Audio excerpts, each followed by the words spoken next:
야, 이 씨발새야! 도대체 1년 전에 너희들 사이에 무슨 일이 있었던 거니? 야, 옥참이 너 지금 어디야? 아, 그런 식으로 잠수 타기 있는 거냐? 사람이 그러면 안 되지. 야, 너 저부터 그렇게 말했었던 것 같은데.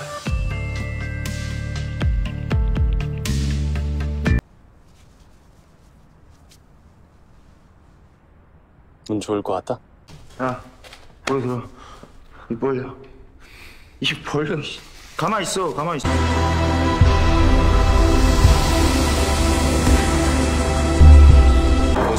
뭐지? 대답해. 갖고 놀아. 뭔 개소리냐고 이 미친 새끼야. 나 갖고 놀았잖아. 그 새끼들은 단박에 죽이면 안 되고 황태 덕정에 걸어놓고 얼었다 녹았다 아주 천천히 말려 죽여야지. 전 좋아했고 지금도 좋아하거든요.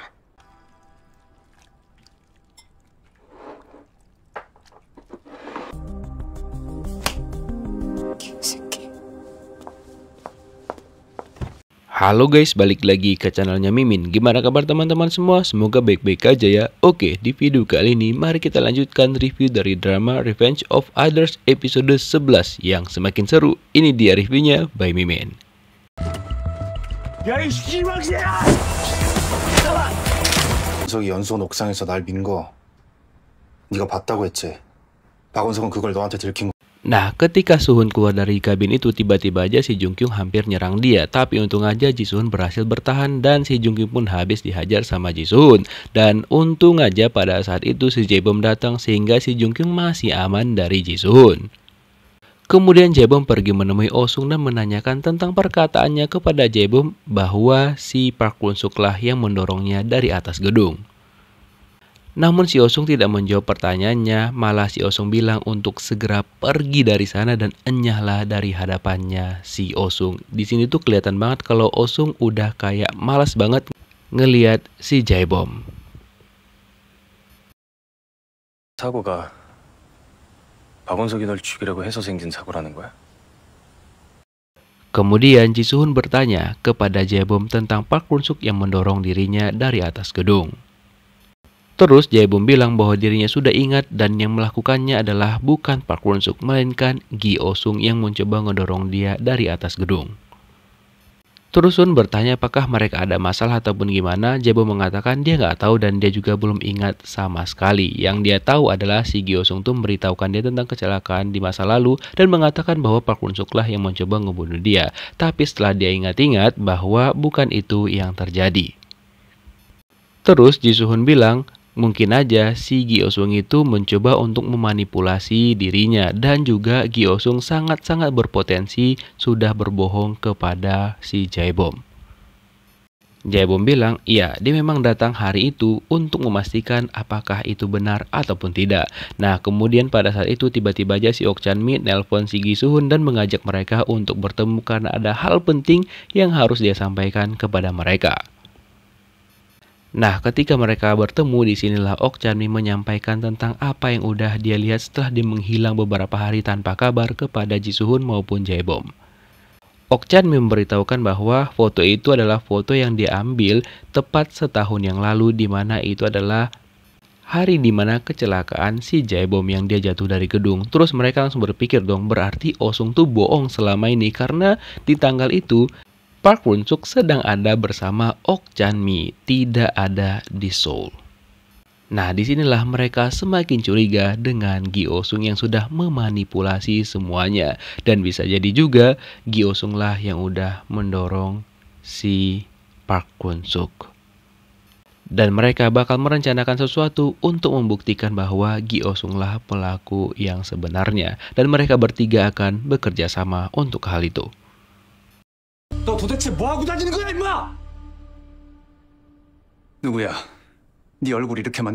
Sementara itu Gi Oh-sung dimarahin sama ayahnya dia karena dia pulang-pulang malah babak belur seperti itu. Dan ayahnya bertanya apa sebenarnya yang terjadi dan siapa yang melakukan hal itu kepadanya. Lalu dia mengatakan kepada ayahnya bahwa dia tidak apa-apa dan dia cuma berkelahi doang. Terus dia juga menyinggung tentang si Jungkyung. Terus ayahnya heran kenapa dia masih berteman dengan si Jungkyung.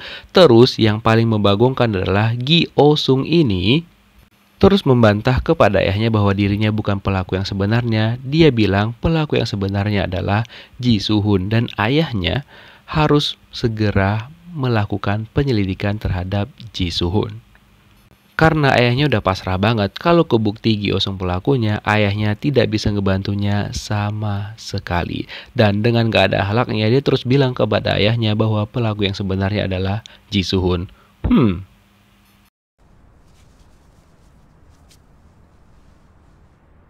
넌 좋을 것 같다. Sementara itu, Ji Soo-hun dan juga Ok Chan-mi menghabiskan waktu berdua karena udah lama banget gak ketemu kan. Terus Ji Soo-hun memakai gelang yang dikasih oleh Ok Chan-mi. Sebenarnya bukan gelang sih, tapi kain merah yang dikasih sama Ok Chan-mi. Dan tiba-tiba aja Chan-mi memegang tangannya Ji Soo-hun dan mereka pun berbicara berdua sambil berjalan, sambil berpegangan tangan juga. Tanpa mereka sadari sih sepertinya. Mungkin ini yang dimaksud dengan ya mengkonfirmasi perasaan mereka masing-masing. Dan mereka berdua pun terlihat sangat-sangat bahagia banget. Terus sebelum mereka pulang, Ok Chan-mi mau mampir ke Toserba dulu karena katanya tasnya dia tinggal di sana. Terus si Ji Soo nunggu di luar kan dan dia pun menjadi salting banget karena ya kan mereka tanpa sadar itu berpegangan tangan gitu loh sepanjang mereka berjalan berdua. Wah, Ji Soo kayaknya udah mulai suka nih sama Ok Chan-mi ya kan?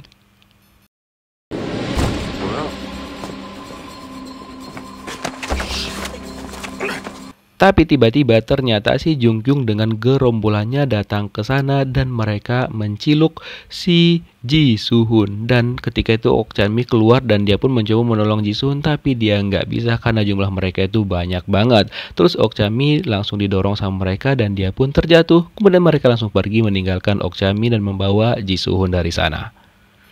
Ok Chan-mi langsung menghubungi si Jae-bom dan meminta bantuan kepadanya. Jae-bom mengatakan bahwa untuk saat ini jangan hubungin Pak Pol dulu karena bisa berbahaya. Dan dia juga berjanji kepada Ok Chan-mi bahwa dia akan segera menemukan keberadaan dari Ji Soo-hun. Dan dia pun berjanji juga bakal menemukan dan memastikan bahwa Ji Soo-hun itu akan baik-baik aja. Sementara itu Ji Soo-hun ternyata udah ditahan nih sama si Jung Kyung dan ya inilah yang terjadi. Dia seperti membalaskan dendamnya kepada Ji Soo-hun ketika dirinya diginiin juga oleh Ji Soo-hun pada saat dia lagi di sekolah waktu itu. Dia udah gregetan banget nih untuk nyiksa Ji Soo-hun, tapi ternyata dia masih menahan-nahan karena orang yang nyuruh dia tak lain dan tak bukan adalah si Gi Oh-sung. Kata dia, Gi Oh-sung yang bakal menghabisi Ji Soo-hun besok harinya. Jadi si Ji Soo-hun ini bakal ditahan dulu selama 1 hari di sana. Wah, bener-bener Gi Oh-sung idenya luar biasa banget ya. Bahkan di saat seperti itu, Ji Soo-hun masih aja mengingat Ok Chan-mi dengan melihat tali merah yang diberikan Ok Chan-mi untuk menguatkan dirinya. Waduh.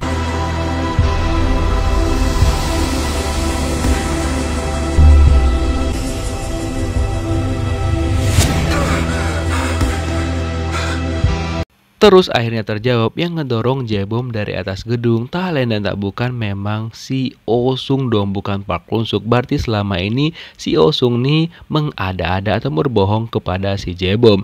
Dan akhirnya Jae-bom pun mengingat semuanya dan dia pun langsung tersadar dari tidurnya dia dan disanalah dia akhirnya tahu bahwa Gi Oh-sung selama ini sudah membohongi dirinya dan yang ngedorong dia dari gedung adalah Gi Oh-sung, bukanlah Park Kwon-suk. Dari sana Jae-bom jadi emosi banget mengingat hal tersebut. Kemudian dia menelpon Ok Chan-mi dan mengatakan bahwa dia kayaknya tahu di mana keberadaan Ji Soo-hun dan meminta Ok Chan-mi jangan menelpon Pak Pol dan dia akan mengurus semuanya. 학생이 바쁜 모양이네. 그래요. 알았어요. 먼저 가세요. Keesokan harinya ketika Oh-sung mau berangkat ke tempat Ji Soo-hun berada, dia nggak sadar bahwa ada orang-orang yang menghampiri dia ketika mereka berebut taksi dan membuat alat pelacak di tasnya dia. Terus ketika dia sampai ke lokasinya Ji Soo-hun, nah inilah yang terjadi. Tanpa basa-basi dia langsung ngehajar si Ji Soo-hun. Wah, bener-bener nih si Oh-sung nggak ada akhlak banget. Nah di sini dia memaksa Ji Soo-hun untuk mengaku bahwa si Ji Soo-hun lah yang udah ngedorong si Park Kwon-suk. Terus Ji Soo-hun bilang bahwa enggak dong karena bukan dia pelaku yang sebenarnya. 얼마 전에 오빠한테서 전화가 왔었어요. Sementara itu Ok Chan-mi pergi ke kantor Pak Pol dan mengatakan kepada si ibu detektif bahwa belum lama ini dia ditelepon melalui HP abangnya dia, Park Won-suk. Awalnya si ibu detektif ini nggak percaya dan juga kayaknya nggak mungkin deh, dan mungkin aja HP-nya itu ataupun nomornya udah diaktifkan ulang lagi. Terus Ok Chan-mi menunjukkan bukti panggilan yang udah dia terima pada tanggal 8 April 2022. Terus di sini Pak Pol menjadi semakin bingung. Wah, kayaknya emang bener nih si Ok Chan-mi. Terus mereka berusaha untuk mencari tahu sebenarnya apa yang terjadi dan siapa yang udah ngubungin dia. Terus si Chan-mi bilang dia curiga dengan Gi Oh-sung dan dia meminta juga kepada si para Pak Pol ini untuk menyelidiki Gi Oh-sung. Nah, balik lagi ke tempat Gi Oh-sung dan juga si Suhun, dia tetap memaksa nih Suhun untuk segera mengaku gitu loh bahwa dirinya lah yang udah mencoba mendorong si Park Won-suk dari kelas. Tapi di sini Ji Suhun bilang bahwa memang bukan dia pelakunya.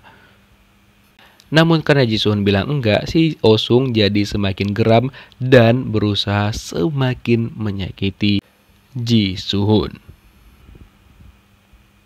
Dan dia memberikan kesempatan terakhir lagi kepada Ji Suhun. Kalau memang Ji Suhun gak mau ngaku, dia bakal melakukan hal yang lebih parah lagi. Bener-bener nih si Oh-sung ya. Tapi untung aja pada saat itu ada orang yang datang, yaitu orang yang memasukkan alat pelacak ke tasnya si Gi Oh-sung, dan dia pun heran loh, kok mereka tahu dia ada di sini, dan disitulah dia tersadar bahwa di tasnya udah dimasukin sama mereka alat pelacak. Alhasil Gi Oh-sung dan teman-temannya terdesak dan mereka pun gak bisa ngapa-ngapain lagi kan. Dan setelah itulah ternyata itu adalah anak buah dari si Jae-bom. Seketika Jae-bom muncul dan ngebuat si Oh-sung itu langsung kaget dong, dan disinilah Jae-bom marah banget kepada si Oh-sung dan dia mengatakan kepada Oh-sung bahwa selama ini dia udah dibohongin dan juga ternyata yang ngedorong dia itu adalah si Oh-sung sendiri. Jadi dia kesel karena dipermainkan sama Oh-sung. Tapi pada waktu itu Oh-sung masih selamat karena anak buahnya si Jae-bom ini menyuruhnya untuk segera berhenti, dan ketika dia meminta tanda tangan nih ada hal yang aneh banget. Jae-bom itu malah mengeja namanya bukan Jae-bom tapi Jae-jun, yang mungkin dia adalah kembarannya. So tebakan kita benar, ini bukan Jae-bom tapi kembarannya. Dan hal itu ngebuat si Ji Suhun menjadi ngerasa aneh banget. Ditambah lagi Jae-bom itu menggunakan kidal. 다행히 기호성이 주도한 일이라 수원이 찾을 수 있었어. 수원아, 오늘 너 하루 종일 마음. Setelah dari sana mereka bertemu dengan Ok Chan-mi dan si Suhun mengatakan bahwa dia berterima kasih kepada Jae-bom karena berkat Jae-bom lah dia bisa terbebas dari sana. Terus dia bilang sama Chan-mi kayaknya ada yang aneh deh yang dia temukan dengan kelakuan dari si Jae-bom. Terus Chan-mi bertanya, loh apa yang aneh? Kayaknya baik-baik aja gitu kan. Sementara itu, si ibu detektif mencoba nih untuk mencari tahu list telepon yang diterima oleh Ok Chan-mi. Dan ternyata memang ponsel dari Park Won-suk itu mencoba menelpon Ok Chan-mi.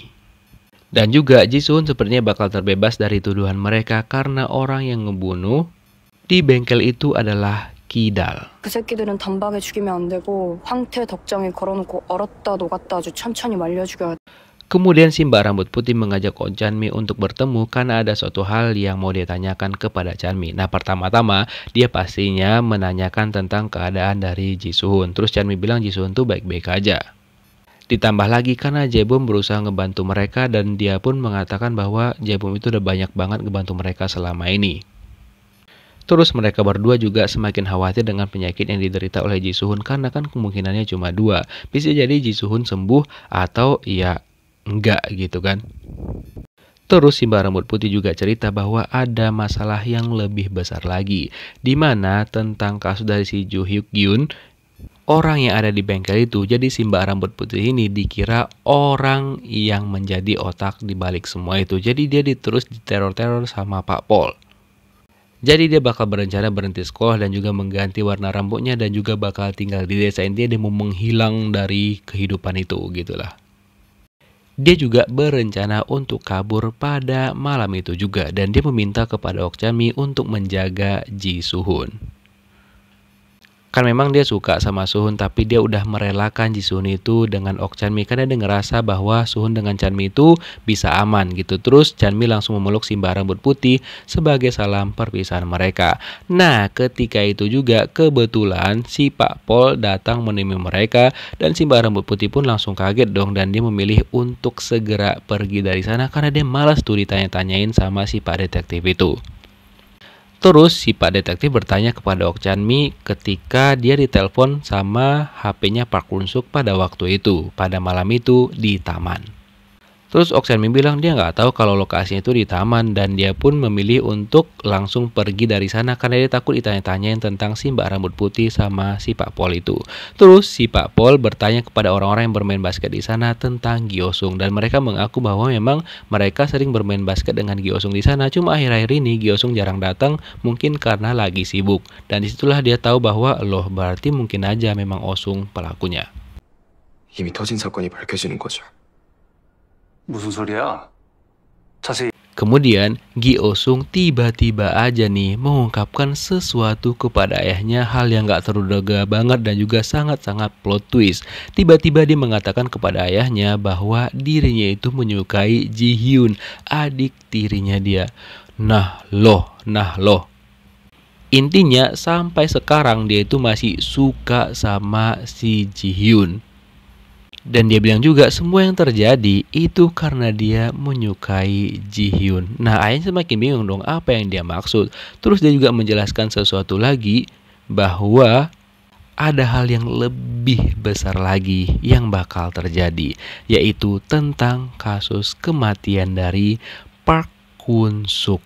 Dan ayahnya pun semakin bingung nih apa sebenarnya yang dimaksud sama anaknya dia. Seberapa banyak sih hal yang ditahu oleh anaknya dan dia juga sembunyikan.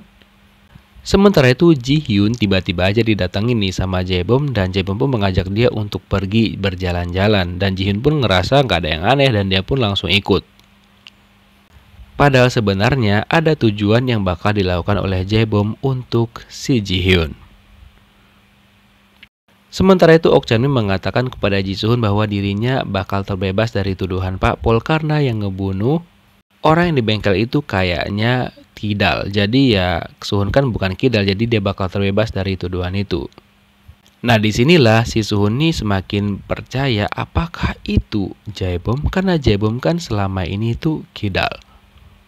So, kalau memang semuanya mengarah kepada Jaebom, apakah Jaebom pelaku yang sebenarnya?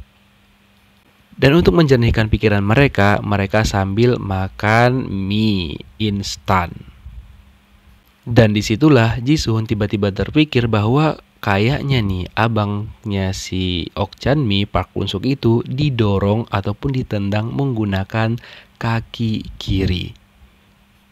Terus Ok Chanmi berpikir untuk menghubungi Sejin untuk meminta videonya lagi biar mereka bisa lihat. Tapi ternyata Sejin gak bisa dihubungin karena dia kan lagi berada di luar negeri. Terus mereka berusaha untuk mencari surelnya si Sejin biar bisa ngirim pesan.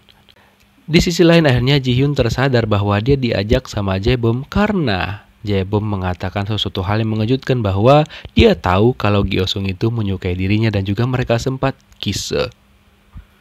Dan pada waktu itu dia juga mengundang secara langsung kedatangan dari si Osung. Dan disinilah dia mengatakan kepada Gyeosung bahwa dirinya sudah ingat semuanya dan dia udah tahu juga bahwa Osung lah yang udah ngedorong dia dari atas gedung. Dan otomatis si Ji Hyun pun langsung kaget dong mengetahui hal tersebut karena Osung gak pernah bercerita tentang hal itu kepada dirinya. Dan si Jaebom juga mengatakan bahwa hal itu dilakukan oleh Osung karena dirinya tahu bahwa dia sempat melihat bahwa si Osung dan juga si Ji Hyun itu kisah dari handphonenya si Osung. Jadi di sini tuh kayaknya Osung itu sengaja ngerekam dirinya itu kisah dengan si Ji Hyun, dan hal itulah ngebuat Ji Hyun langsung marah dan emosi jiwa. Dan dari sanalah juga dia tahu bahwa pada waktu itu si Osung ini kayak pengen mempermainkan dirinya, dan dia pun nggak terima dong kalau digituin sama si Osung, ya kan?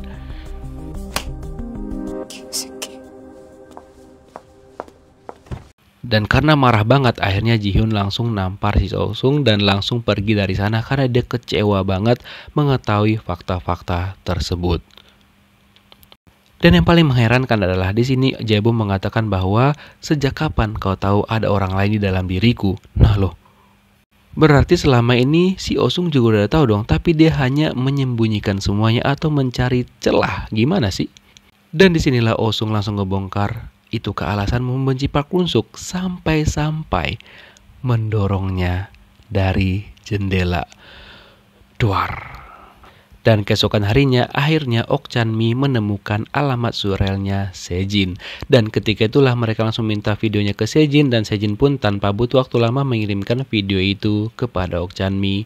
Dan dia pun harus bersiap-siap lagi untuk menonton video itu. Dan dari sanalah Ji Soo-hun dan Chan-mi menemukan bahwa memang betul kalau Park Kwon-suk itu ditendang menggunakan kaki kiri.